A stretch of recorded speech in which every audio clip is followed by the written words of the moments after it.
पंचदशी ग्रंथ में 12वां प्रकरण और इस 12वें प्रकरण के अंतर्गत आज श्लोक नंबर है 20। इस 20 नंबर के श्लोक के अवतरणिका को देखिए। ननु श्रुतौ एवं बहुउदाहरण दर्शनम किमर्थम कृतम इति आशंक्य आह। ठीक, पूर्व पक्षी शंका कर रहा है क्योंकि ऊपर जो बात चल रही है कि जो भी प्रीति हो रही है किसी के भी प्रति हो, जड़ चेतन के प्रति किसी की भी हो, वो अपने स्वार्थ के लिए ही होती है, अपने प्रयोजन के लिए ही होती है, न कि दूसरे के प्रयोजन के लिए। और इसके लिए इस बात को बताने के लिए बहुत सारे दृष्टांत वहां पर बृहदारण्यक श्रुति में दिए हुए हैं।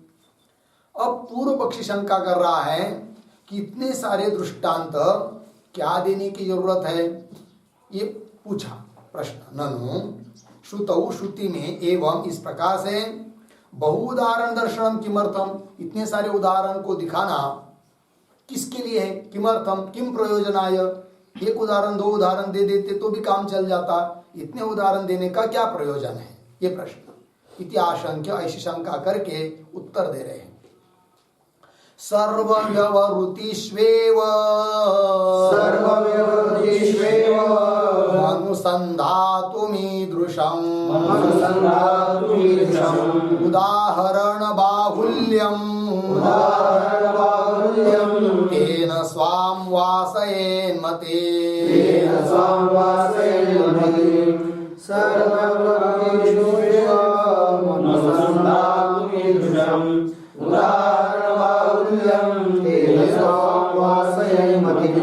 सर्वव्यवहृतिषु एवं अनुसन्धातुम ईदृशम उदाहरण बाहुल्यम तेन स्वाम वासयेत मतिम।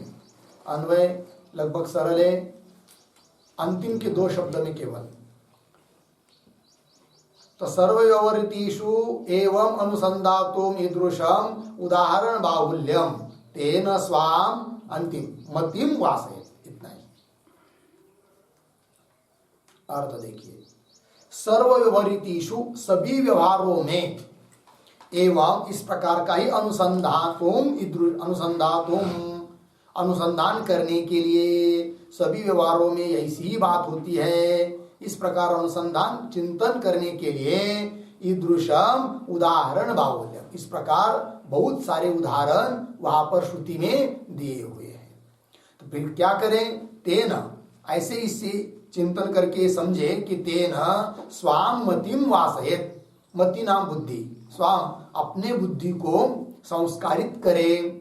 किस प्रकार संस्कारित करे, इस प्रकार से कि जिस पर भी हम लोग प्रेम कर रहे हैं वो तो प्रेम हुआ, किंतु वो प्रेम किसके लिए है, अपने लिए है। अर्थात सभी वस्तुएं सभी व्यक्ति अपने उपकारक है, इसलिए हम उन पर प्रेम करते हैं।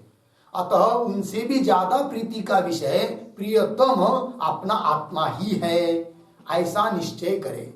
ऐसा निश्चय करने के लिए ये सारे बहुत उदाहरण दिए। मतिम वासये ये कहा। ठीक, टीका को देखिए। सर्वव्यवहृतिषु इति इच्छा पूर्वकेषु सर्वेषु अपि भोजनादि व्यवहारेषु। सर्वव्यवहृतिषु इसका अर्थ कर रहे हैं इच्छा पूर्वक जो भी व्यवहार किए जा रहे हैं, भोजनादि हो चाहे कोई भी हो, इच्छा पूर्वकेषु सर्वेषु अपि सभी भोजनादि व्यवहारेषु भोजनादि व्यवहारों में एवं मतलब कैसे, आत्मानुस्तु कामाय सर्वं प्रियं भवति इति उक्तेन प्रकारेण एवं का अर्थ मतलब अपने लिए ही, अपने काम के लिए ही सब प्रिय होता है। इस प्रकार कहे हुए के अनुसार एवं, ठीक है ना, मूल में आया है ना, सर्वव्यवहृतिषु एवं का अर्थ कर दिया। फिर अनुसंधातुम प्रतीक है, अनुसंधातुम का अर्थ कर रहे हैं अनुसंधानाय, चिंतयितुम इत्यर्थः, चिंतन करने के लिए अनुसंधानाय। ईदृशम प्रतीक, उसका अर्थ कर रहे हैं पति जायादिषु प्रीति दर्शन रूपम। पति जाया इत्यादि को में जो प्रीति दिखाई है वो सब ईदृशम उदाहरण बाहुल्यम उक्तम इति शेष। इस प्रकार के बहुत सारे उदाहरण दिया है वहां पर श्रुति में, उदाहरण बाहुल्यम उक्तम इति शेष। ठीक है जी। तो 3 पाद की व्याख्या हुई ना, सर्वव्यवहृतिषु एवं अनुसंधातु ईदृशम उदाहरण बाहुल्यम। उदाहरण बाहुल्यम के बाद क्या मूल में शेष शब्द समझना है, उक्तम, ऐसे बहुत सारे उदाहरण बताया। तो तेन उससे क्या, तो आगे कह रहे फिर तेन प्रतीक है, तेन कर्त कर रहे कारणेन, उस कारण से, स्वाम प्रतीक, उसका अर्थ स्वसंबंधिनी मतिम, मतिम मतिम का अर्थ बुद्धि, स्वसंबंधिनी बुद्धिम, अपने संबंधी जो बुद्धि है उस बुद्धि को क्या करे, वासयेत, प्रतीक वासयेत का अर्थ कर रहे सर्वस्यपि स्वशेषत्व अवगमेन स्वात्मनः प्रियतमत्वानुसंधानवतीम कुर्यात्। ऐसी बुद्धि को बनाए, अपने बुद्धि को कैसे बनाए कि सर्वस्यपि जगत में जो भी कुछ है, जिस किसी के प्रति भी प्रीति की जा रही है, चाहे वो वस्तु जड़ हो चाहे चेतन हो, घर के ऊपर भी प्रेम करते हम लोग, वो भी घर के लिए नहीं अपने लिए, इस प्रकार से सभी लेना है। तो सर्वस्यपि स्वशेषत्व अवगमेन, सभी चीजें, सभी वस्तुएं, सभी व्यक्ति क्या है, स्वशेष है। स्व मतलब हम, अपन, और स्वशेष मतलब, शेष मतलब उपकारक, स्वशेष मतलब अपने उपकारक है, इसलिए हम उन पर प्रेम करते हैं, न कि उनके लिए प्रेम करते हैं। ठीक है जी।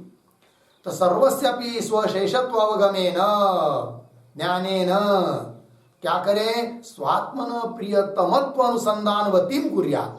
स्वात्मन मतलब अपना आत्मा कैसा है, प्रियतम है, बाकी सब प्रीति के विषय है, प्रेम है बाकी के प्रति, किंतु अपने प्रति तो अपना आत्मा कैसा है, प्रियतम है, सबसे ज्यादा प्रिय है अपना आत्मा अपने लिए।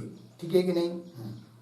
तो स्वात्मन प्रियतमत्व अनुसंधानवतीम कुर्यात्, है कि नहीं, सबसे ज्यादा प्रीति का विषय अपना आत्मा ही है, ऐसा चिंतन करे। लग गया अर्थ जी।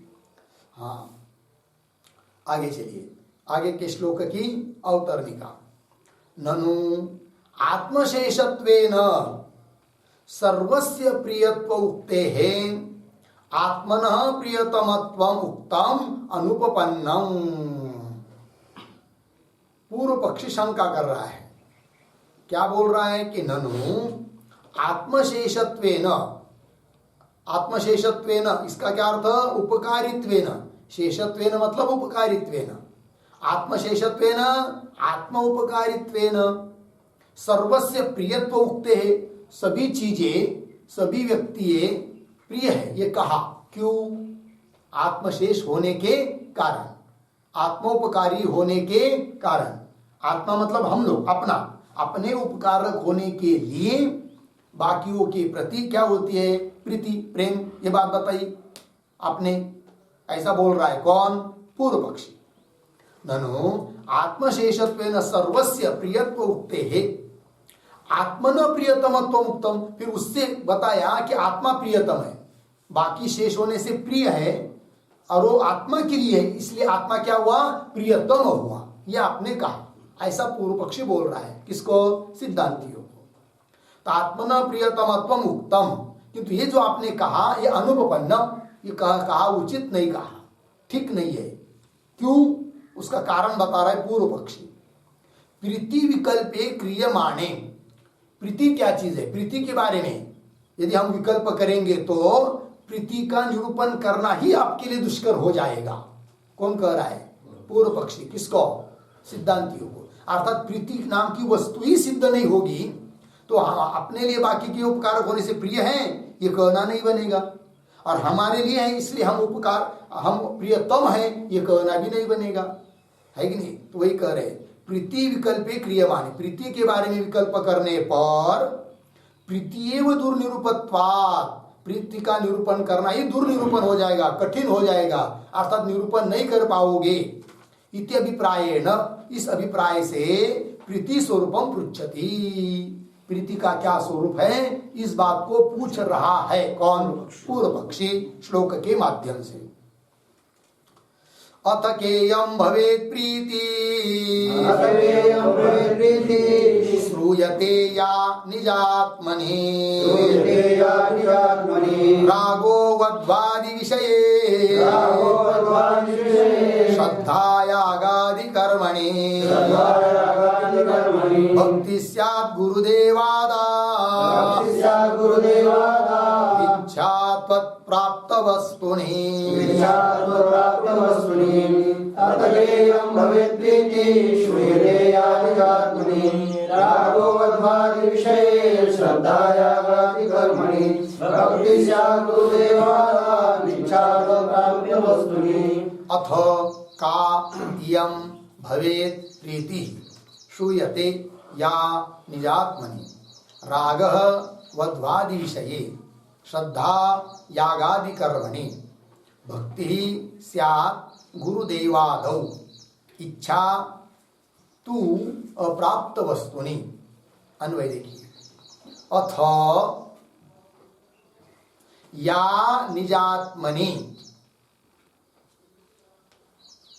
निजात्मनि प्रीति श्रूयते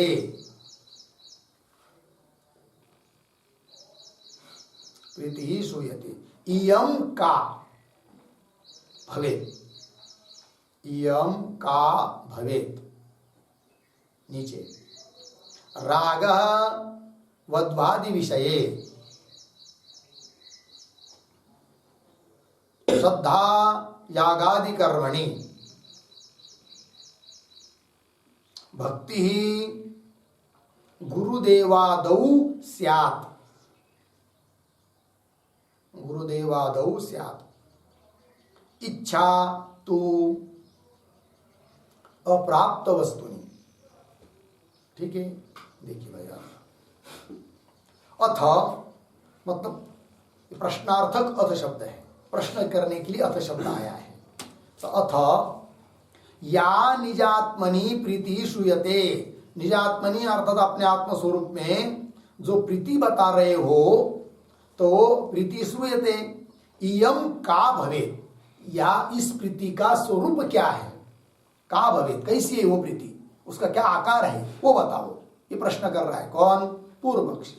यदि कहते हो कि राग ही प्रीति है तब तो ठीक नहीं है, क्योंकि राग को यदि प्रीति कहेंगे, है कि नहीं, राग को मतलब क्या, आसक्ति विशेष राग, तो राग को प्रीति कहेंगे तो वधवादि विषय, तो वधु वगैरह जो है होती है स्त्री वगैरह, उसके प्रति वो प्रीति हो जाएगी, यागादिक के बारे में नहीं होगी फिर, है कि नहीं, तो परिचिन्न होगी, मतलब है कि नहीं, अन्यत्र लक्ष्य पर जाएगी नहीं, एक ही जगह रहेगी, अर्थात उसकी क्या होगी, अव्याप्ति होगी, है कि नहीं।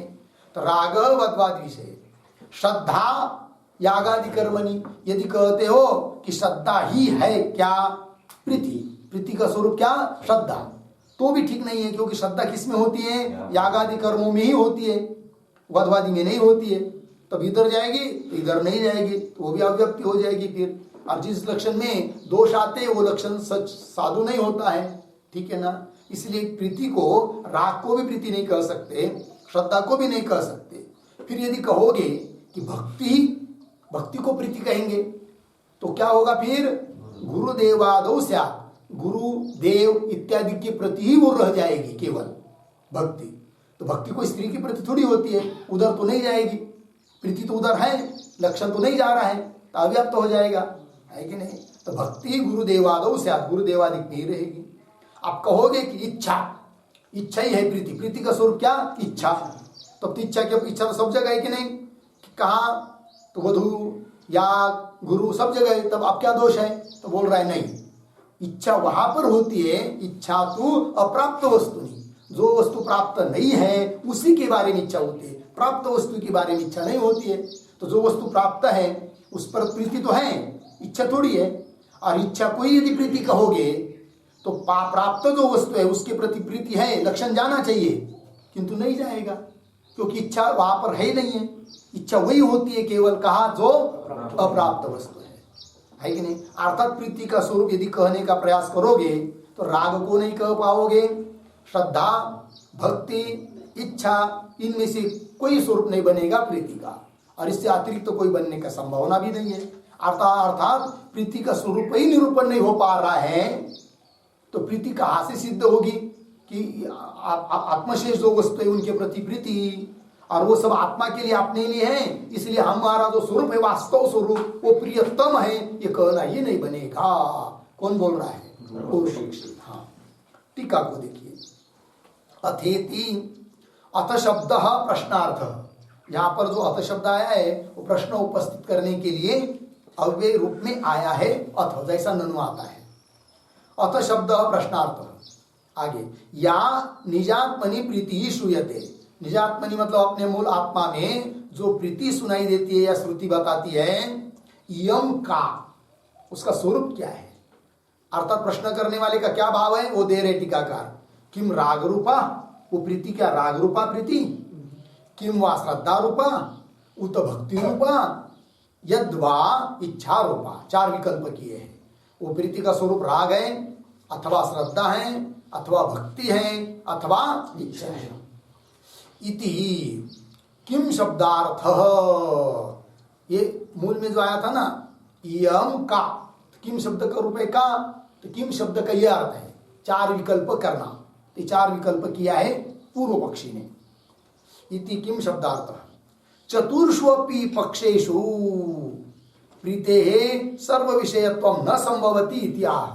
पूर्व पक्षी बोल रहा है इन चारों पक्षों में से कोई भी पक्ष मान लोगे तो भी सर्व विषय सभी जगह वो जाएगी, लक्षण बनेगा, है कि नहीं? ऐसा होगा नहीं। चतुर्ष्वपि पक्षेषु प्रीते सर्व विषयत्व न संभवति, वो सब विषय उस प्रीति का बनेगा नहीं। न संभवति इत्याह। कैसे स्पष्ट कर रहे? राग इति, राग चेत वध्वादिषु एव स्यात् न यागादिषु। यदि राग को ही प्रीति कहोगे तो वो प्रीति केवल कहाँ रह पाएगी? वध्वादियों में, स्त्री इत्यादियों में। कहाँ नहीं रहेगी? यागादि में नहीं रहेगी, अव्याप्त हो रही है। अतः राग को प्रीति कह नहीं सकते। राग चेत वध्वादिषु एव स्यात् न यागादिषु। ठीक। श्रद्धा चेत यागादिषु एव स्यात् न वध्वादिषु, है कि नहीं? श्रद्धा को यदि प्रीति कहोगे तो केवल याग में जाएगी, वध्वादि में नहीं जाएगी, पुनः व्याप्ति होगी। अतः प्रीति का अर्थ श्रद्धा ये भी कर नहीं सकते। श्रद्धा चेत यागादिषु एव स्यात् न वध्वादिषु। भक्ति चेत, भक्ति को प्रीति कहेंगे तब गुरुवादिषु एव स्यात् न इतरेषु। गुरुदेव शास्त्र इत्यादि के प्रति वो प्रीति रहेगी, है कि नहीं? और इतर जो बाकी के है याग वधु इत्यादि में जाएगी नहीं। आगे, इच्छा चेत, यदि इच्छा को प्रीति कहोगे तो अप्राप्त वस्तु विषया एव स्यात्। जो वस्तु प्राप्त नहीं है उसी में वो रहेगी, बाकी की जगह नहीं जाएगी। यदि इच्छा को प्रीति कहेंगे तो अर्थात अव्याप्ति होगी। इच्छा चेत अप्राप्त वस्तु विषया एव स्यात् न इतर विषया, अन्य विषय के प्रति वो जाएगी नहीं। अतः न सर्व विषयत्वं प्रीतेः इत्यर्थः, है कि नहीं? अतः प्रीतेः सर्व विषयत्वं न, प्रीति का विषय सब होता है ये कहना ही आपका ठीक नहीं है। ठीक है, चलिए आगे आगे अवतरने का। उक्त प्रकार चतुष्टयातिरिक्तम पक्षम आदाय उत्तरम आह। ठीक है, सिद्धांति उत्तर दे रहे हैं। आप क्या उत्तर दे रहे हैं? उक्त प्रकार चतुष्टयातिरिक्तम, ऊपर जो चार प्रकार बताए ना उससे अतिरिक्त ही उत्तर दे रहे हैं, उससे भिन्न ही उत्तर दे रहे हैं। अर्थात प्रीति का स्वरूप न तो राग है, न श्रद्धा है, न भक्ति है, न इच्छा, इनसे अतिरिक्त ही है। तो क्या वो स्वरूप है बता रहे ग्रंथकार। उक्त प्रकार चतुष्टयातिरिक्तम पक्षम आदाय, पक्षों को लेकर उत्तरम आह, उत्तर दे रहे मतलब प्रीति का स्वरूप बता रहे हैं। तर्यस्तु सात्विकी वृत्ति सुखमात्रानुवर्तिनी प्राप्ते नष्टेऽपि सद्भावात् इच्छातो व्यतिरिच्यते। तर्यस्तु सात्विकी वृत्ति सुखमात्रानुवर्तिनी प्राप्ते नष्टेऽपि सद्भावात् इच्छातो व्यतिरिच्यते। अस्तु सात्विकी वृत्ति सुख मात्रानुवर्तिनी प्राप्ते नष्टे अपि सद्भावात् इच्छातः व्यतिरिच्यते। ठीक, अन्वय तर्हि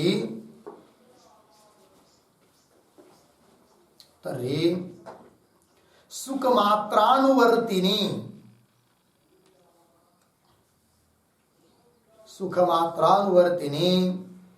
सात्विकी वृत्ति ही अस्तु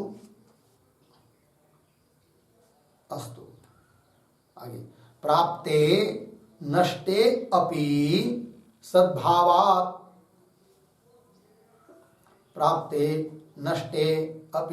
सद्भावात् इच्छातः व्यतिरिच्यते।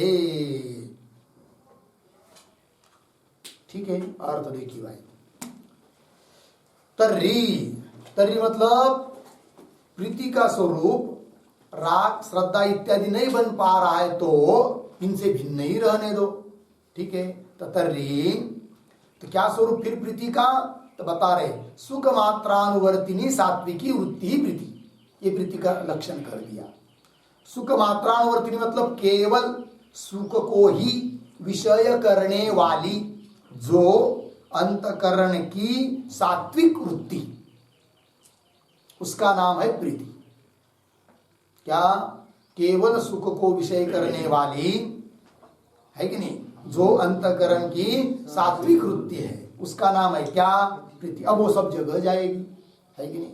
देखिए, तर्हि सुख मात्रानुवर्तिनी सात्विकी वृत्ति अस्तु। क्यों?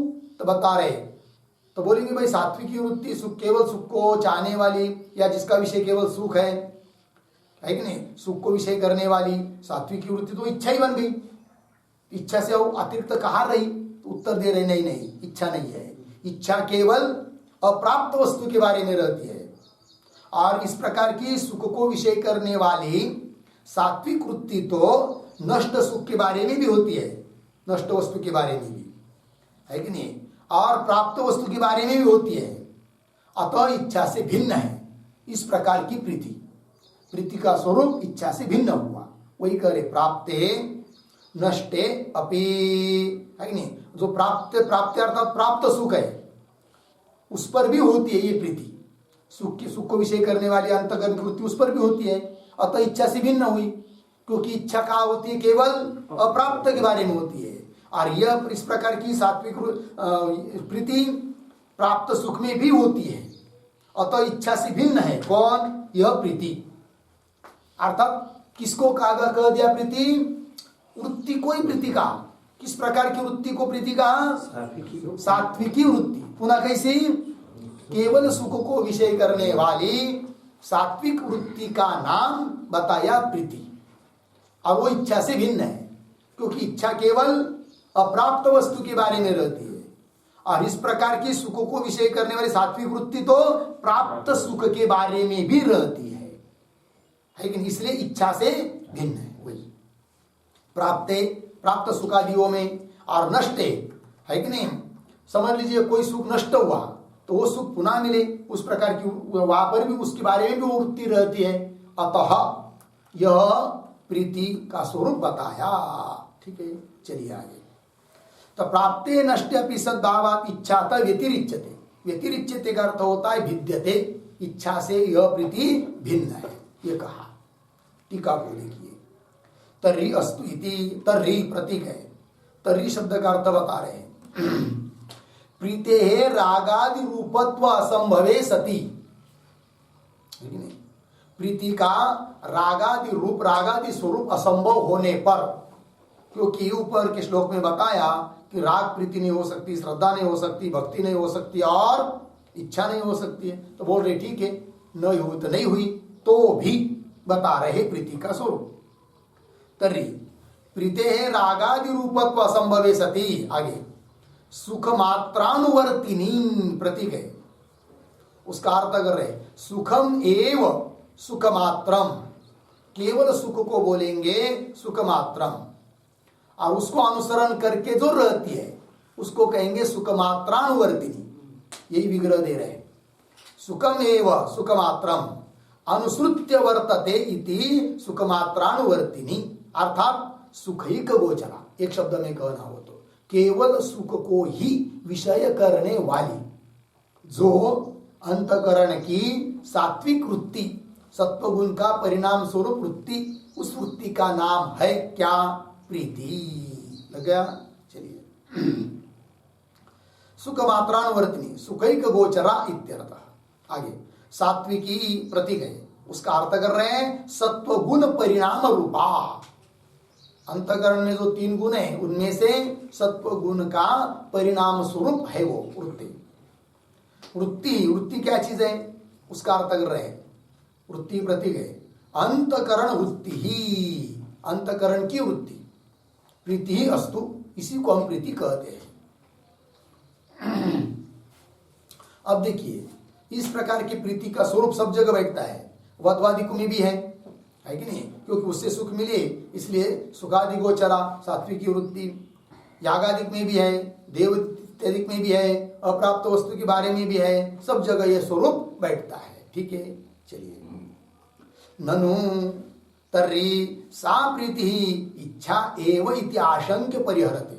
पूर्व पक्षी शंका कर रहा है कि बोल रहे भाई जो आपने अभी अभी प्रीति का स्वरूप बताया वो तो इच्छा ही है, इच्छा को ही आपने प्रीति का स्वरूप बताया, क्योंकि अंतकरण की वृत्ति को कहा वो इच्छा विशेष ही है, ऐसी शंका कर रहा है कौन? पूर्व पक्षी। ननु तर्हि सा प्रीति ही इच्छा एव, इच्छा ही है, इति आशंक्य परिहरति। उसका उत्तर दे रहे मूल ग्रंथकार श्लोक के उत्तरार्ध से, प्राप्ते नष्टे इत्यादि पंक्ति से उसका विश्लेषण करने जा रहे टीकाकार।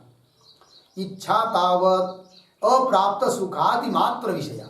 इच्छा कहा होती है केवल अप्राप्त जो सुखादिक है उसको ही विषय करती है। कौन?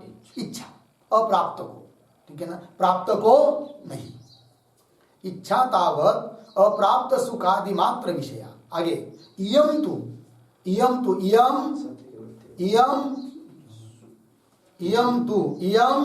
प्रीति ही, यह प्रीति ही तो इयम तु सर्व विषया, यह प्रीति सबको विषय करती है। कैसी सबको विषय कर रही है? देखिए, प्राप्ते, तो प्राप्ते प्रतीक है, प्राप्ते का अर्थ कर रहे लब्धे सुखादौ, है कि नहीं? प्राप्त सुखादियों के बारे में। नष्टे अपि प्रतीक है, उसका अर्थ कर रहे तस्मिन् विषये विद्यमानत्वात्, है कि नहीं? नष्टे अपि मतलब प्राप्ते लब्धे सुखादो, प्राप्त ऐसे सुखादिकों में, और नष्टे अपि नष्ट ऐसे सुखादिक के बारे में भी रहती है वो प्रीति। वही करें तस्मिन् विषय विद्यमानत्वात्, उनके विषय में विद्यमान होने के कारण। अतः इच्छातः का अर्थ कर रहे इच्छायाः व्यतिरिच्यते, व्यतिरिच्यते का अर्थ कर दिया भिद्यते, अर्थात इच्छा से भिन्न है कौन? प्रीति। ठीक, आगे चलिए। इदानीम सुख साधन भूतेषु अन्नादिषु इव आत्मनि अपि प्रीति दर्शनात् आत्मनः अपि अन्नादिवत् सुख साधनत्वं स्यात् इति शंकते। पूर्व पक्षी शंका कर रहा है श्लोक के माध्यम से।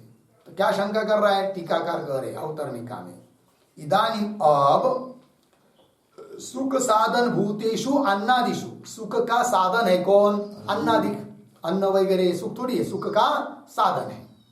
तो सुख साधन भूतेषु अन्नादिषु इव मतलब अन्नादियों में प्रीति होती है, क्यों? सुख का साधन होने के कारण।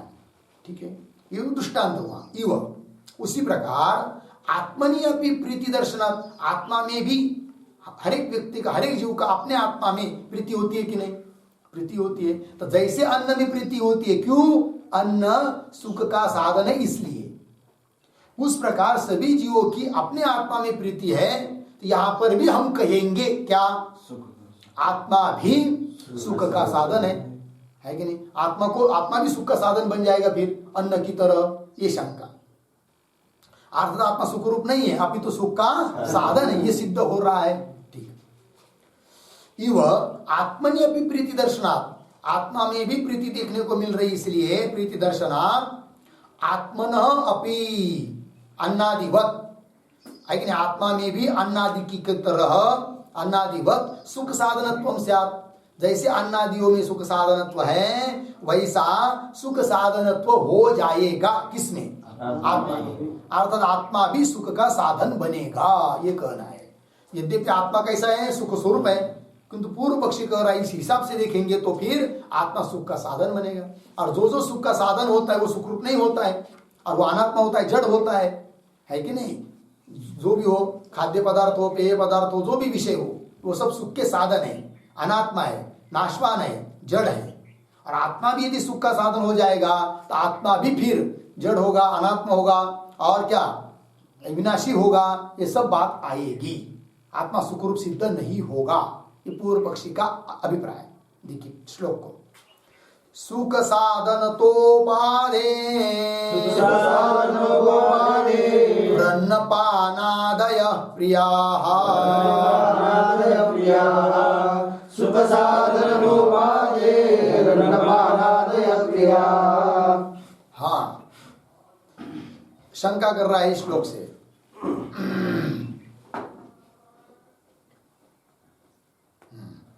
सुख साधनतः उपादेः अन्नपानादयः क्रियाः। अन्वय, अन्नपानादयः सुख साधनतः उपादेः प्रियाः।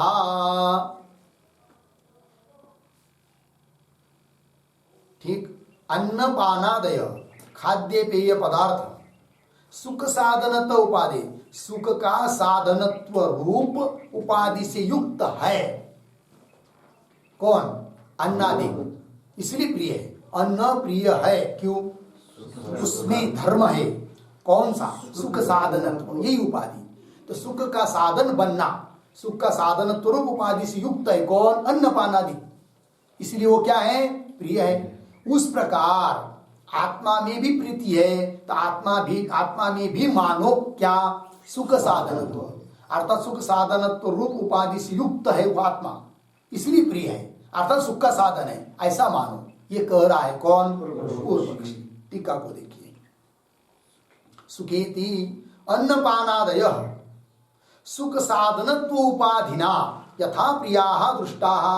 दृष्टा मतलब देखे गए हैं कि जिस प्रकार अन्नपानादिक सुख साधनत्व उपाधिना, सुख साधनत्व रूप उपाधि के द्वारा माध्यम से, यथा जिस प्रकार प्रियाः दृष्टा प्रिय देखे गए हैं, उसी प्रकार अब सिद्धांत बता रहे, आत्मा अपि आनुकूल्यात् प्रियत्वात् अन्नादि समः अन्नपानादिवत् सुख साधनम स्यात्। ये शंका है, मतलब दृष्टांत जिस बात को कहने के लिए उसने दिया, दृष्टांत को बताया, और उसी दृष्टांत को अब घटा रहा है वो कौन? पूर्व पक्षी। किस बात के लिए? आत्मा में सुख साधनत्व सिद्ध करने के लिए दृष्टांत को घटा रहा है। किसमें? आत्मा में। तो कैसे? देखिए, आत्मा अपनी अनुकूल्या, जैसे अन्नपानादि सबके लिए अनुकूल है, अनुकूल होने से प्रिय है, उस प्रकार आत्मा भी सबके लिए क्या है? अनुकूल है। आत्मा कभी प्रतिकूल होता ही नहीं है। तो अनुकूल्यात्, आत्मा भी अनुकूल्यात्, अनुकूल होने से प्रियत्वात्, इसलिए प्रिय है कि नहीं? प्रियत्वात्, और प्रिय होने से अन्नादि सम, अन्नादि की तरह, अन्नपानादिवत्, अन्नादि समः, है कि नहीं? उसी का अर्थ कर रहे अन्नपानादिवत्, अन्नपानादि की तरह सुख साधनम स्यात्। कह आत्मा भी अन्नपानादि की तरह सुख का साधन होना चाहिए, क्योंकि जैसा अन्नपानादि अनुकूल होने से प्रिय है, वैसे आत्मा भी अनुकूल होने से तो प्रिय है। अतः जैसे अन्नपानादि सुख के साधन है, वैसे आत्मा भी सुख का साधन होगा, ये कहा पूर्व पक्षी ने। अब उत्तर देंगे सिद्धांती। तो श्लोक को पढ़ते हैं, आत्मानुकूल्यादन्नादि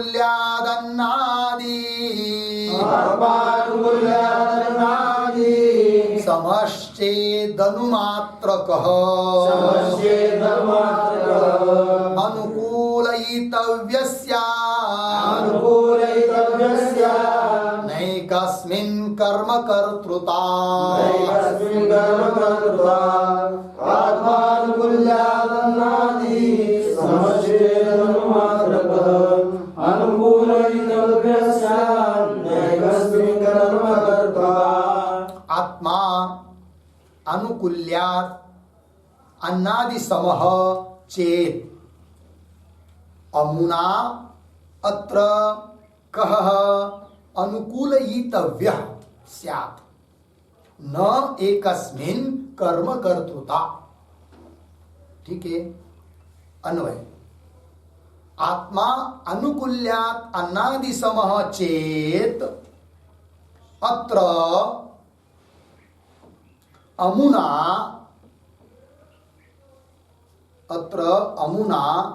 अनुकूलयितव्यः कः अनुकूलयितव्यः कः स्यात् एकस्मिन् कर्म कर्तृता न।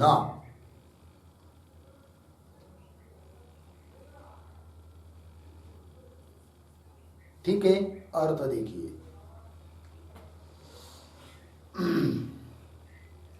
आत्मा अनुकूल्यात् अन्नादि समः चेत, यहां तक पूर्व पक्षी के शंका का अनुवाद है।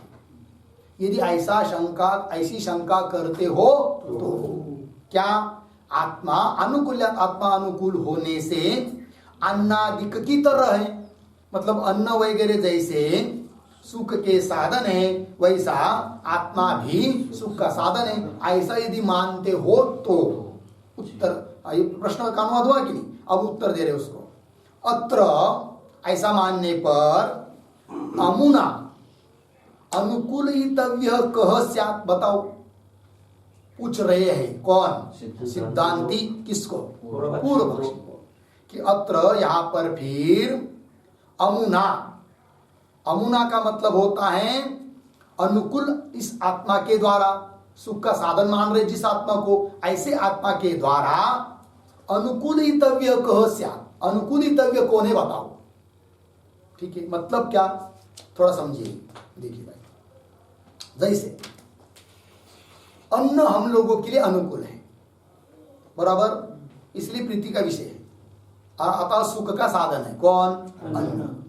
तो सुख का साधन हुआ अन्न, अनुकूल हुआ अन्न, उसका अनुकूलितव्य है आत्मा, हम लोग, अर्थात उस अन्न के द्वारा, अनुकूल ऐसे अन्न के द्वारा संतुष्ट करने योग्य कर्ता के रूप में कौन है, आत्मा। तो आत्मा हुआ कर्ता है, जीवात्मा हुआ कर्ता, और कर्म हुआ अन्न। ठीक है, और उस अन्न के द्वारा जो अनुकूल अन्न है उसके द्वारा अनुकूलितव्य, अनुकूलता का विषयी ऐसा कौन है, आत्मा, बराबर। उस प्रकार हे पूर्व पक्षी, तुम यदि आत्मा को मान रहे हो सुख का साधन अनुकूल होने से, तो हम पूछेंगे अनुकूल ऐसा जो आत्मा, उसके द्वारा अनुकूलितव्य कह, वो आत्मा जो अनुकूल है वो किसके लिए अनुकूल है, अर्थात उसके द्वारा संतुष्ट होने योग्य ऐसा कौन है, बताओ। तो आत्मा के अतिरिक्त और कोई है, जैसे अन्न हम लोगों के लिए, ऐसे आत्मा यदि अनुकूल है तो वो किसके लिए, बताओ ना। बता पाएंगे क्या, नहीं बताएंगे। फिर यदि पूर्व पक्षी कहेगा, एक काम करेंगे, तो जो अनुकूल भी आत्मा है और अनुकूलितव्य भी आत्मा ही मानेंगे, है कि नहीं। अन्न व तो दो हो गए, अनुकूल हुआ अन्न और अनुकूलितव्य हुआ आत्मा। किंतु जब आत्मा के बारे में चिंतन करेंगे तो अनुकूल भी आत्मा है और उसके द्वारा प्रसन्न होने योग्य विषय ऐसा अनुकूलितव्य भी कौन, आत्मा। तो सिद्धांति कर ऐसा कैसा होगा, एकस्मिन् कर्म कर्तृता न, एक में ही कर्म भी बने वो चीज और कर्ता भी बने, ये हो नहीं सकता। अन्न के बारे में कर्म हुआ अन्न, विषय हुआ अन्न, विषयी हुआ आत्मा, अनुकूलितव्य। ठीक है ना, दो हुई अलग अलग। यहां पर कर्म भी आत्मा और उसके द्वारा विषय अर्थात अनुकूलितव्य भी आत्मा, मतलब वही आत्मा कर्म भी है, अनुकूल मतलब सुख का साधन भी है और सुख का भोक्ता भी है, ऐसा हो नहीं सकता, खंडन कर दिया। अर्थात आत्मा सुख का साधन नहीं है, ये बताया। लग गया अर्थ? सुख स्वरूप है, सुख का साधन नहीं है। ठीक है, देखिए श्लोक को देखिए। अत्र अमुना अनुकूलयितव्य कह, है कि नहीं? तो अनुकूलयितव्य ऐसा कौन है कि जिसको उस आत्मा के द्वारा प्रसन्न किया जा सके, जिसके लिए वो आत्मा बन सके, ऐसा कौन है ये बताओ। तो कोई नहीं है।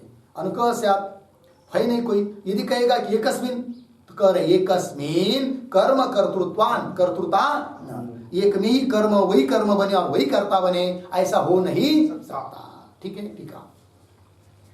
अत्र इदम अनुमानम सूचितम, यहां पर इस अनुमान की सूचना मिली है। क्या?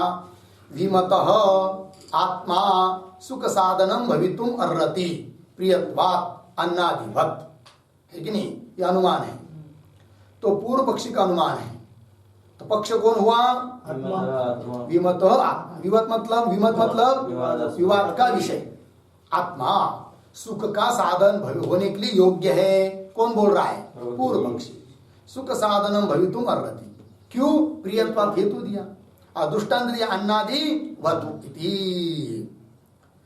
अन्नपानादिषु भोग्यत्वम उपाधि इत्यभिप्रायेण परिहरति अमुना इति। ठीक है, तो अन्नपानादिकों में उपाधि है क्या? भोग्यत्व, है कि नहीं? उसमें क्या उपाधि है? भोग्यत्व, भोग का साधनत्व धर्म है अन्नपानादि में।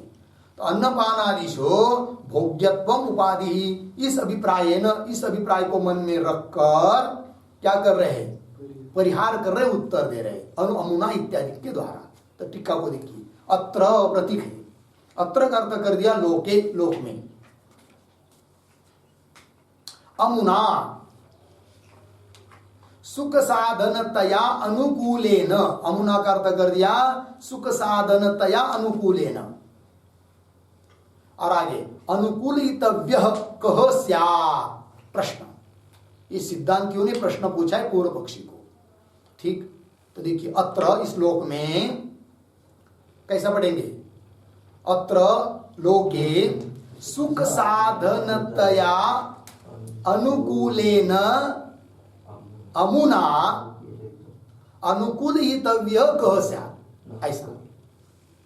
ठीक है ना जी? देखिए, तो सुख साधनतया अनुकूल, सुख साधन रूप से अनुकूल इस आत्मा को मानते हो, तो ऐसे इस अमुना अर्थात आत्मा के द्वारा, अनुकूलेन आत्मना, अनुकूल जिसको तुम समझ रहे हो ऐसे आत्मा के द्वारा अनुकूलितव्य क स्यात्, अनुकूलितव्य है कि नहीं? कौन है उस बात को बताओ। अर्थात अनुकूलता का विषय होने योग्य ऐसा भोक्ता कौन है ये बताओ। जैसे अन्न के लिए, अन्न अनुकूल है, तो उस अन्न में जो अनुकूलता है, तो उस अनुकूलता का विषय होने योग्य भोक्ता कौन है? जीवात्मा। उस प्रकार यहाँ पर अनुकूलितव्य रूप से भोक्ता कौन है ये बताओ। क स्यात्, उत्तर दे रहे न कोपी स्यात्, कोई भी नहीं है। क्यों? आत्मा अतिरिक्त से भोक्तो अभावात्, आत्मा से अतिरिक्त भोक्ता का क्या है? अभाव है। आगे पूर्व पक्षी शंका कर रहा है पुनः, ननु स्वयं एव अनुकूलितव्य स्यात् इत्यतः आह, कि स्वयं अनुकूल भी है और अनुकूलितव्य भी मानेंगे उसको, क्या दिक्कत है आपको? ये बोल रहा है कौन? पूर्व पक्षी। ननु स्वयं एव अनुकूलितव्य स्यात् इत्यतः आह, उत्तर दे रहे नैकस्मिन्। टीकाकार एकस्य एव आत्मनः युगपत् उपकारी उपकार्यत्वम उपकारकत्वम च इति धर्मद्वयम विरुध्यते इत्यर्थ। खंडन कर दिया पूर्व पक्षी का। एकस्यैव आत्मनः, एक ही आत्मा में युगपत्, एक ही समय में दो विरोधी धर्म मान नहीं सकते। कौन कौन दो विरोधी धर्म? उपकार्यत्वम उपकारकत्वम। एक उपकारक होता है, एक उपकार्य होता है। जैसे यहाँ पर अन्न और भोक्ता आत्मा, इन दोनों में एक उपकारक है और एक उपकार्य है।